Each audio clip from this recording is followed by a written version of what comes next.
toDIYfor. So I'm in the midst of kind of changing my closet over to get ready for winter. And while doing that, I realized that I have way too many pairs of shoes and boots. I do not have enough room for any of them.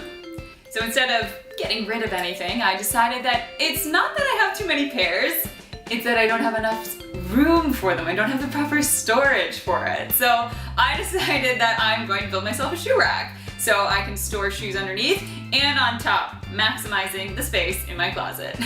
So you'll need a board, a smaller piece of wood, a saw, also an X-Acto knife, sandpaper. The wood stain is optional, and 2 milk cartons, as well as a bag of cement. The milk cartons are actually, I'm using them as a form for the cement stands that we're going to make. So I'm just cutting off the top here, and then the extra piece of wood is so that we can put it inside the cement, so you have something to nail the top into the base of these stands. So I just eyeballed those. Those are about maybe 3 inches long. They're going to sit inside the cement. I'm cutting it with my hand saw. An electric saw would be a lot easier. Just make sure you have 2 flat edges that will be for the top of those pieces so you have something to nail to. So I mix my cement and I'm just filling up these milk cartons. You shake it along the way so you try and get all of the bubbles out, and then you're gonna put the piece of wood in there, continue filling it up to the top. And I thought these were the perfect height for a shoe rack as well. But as you can see, as you shake it, the piece of wood ends up coming out. You can push it back in, it's really easy, but you're gonna wanna put something heavy on top of that so that when it dries, it stays in there. So do that with both of your milk cartons. You can then sand down your board. I used 2 boards. This was a 6-foot long board, and I cut it in half, and it was 6 inches wide. So when you double it up, it's about 1 foot wide, which was perfect for my shoes. Now this is optional. I stained it, but make sure you put some paper down, that's for sure. Whoopsie! And that is why we put paper down. So once you've stained it, leave it on for as long as you like, depending on how dark you'd like it to be, and then you can wipe it all off with an old cloth. Then flip the boards over, and we need to fasten them together. But if you have a wide enough board, you can skip this step. I just used the extra piece of wood there from the piece that we were using earlier.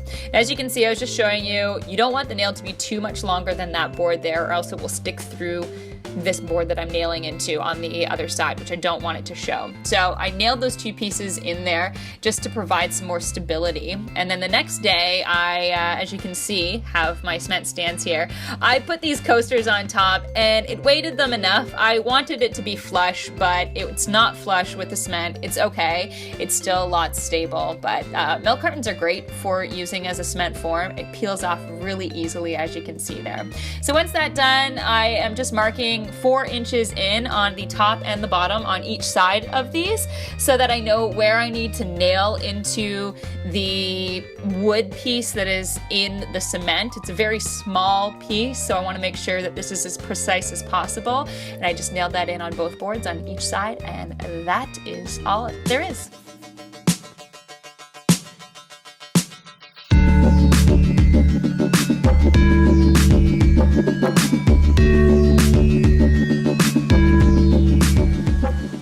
So the thing is gonna weigh like a ton, but it serves its purpose. And I actually really like the aesthetic of it. And the reason I went with cement and wood is because I already had the cement kicking around left over from a previous DIY. It's about $6 a bag, so it's really cheap. And then the wood was the cheapest wood that I could find at the hardware store. So I think this project total cost me maybe $10. And now I can keep all of my shoes and my boots, and so can you. I know, I'm not really helping your shoe problem, but girls gotta have choices.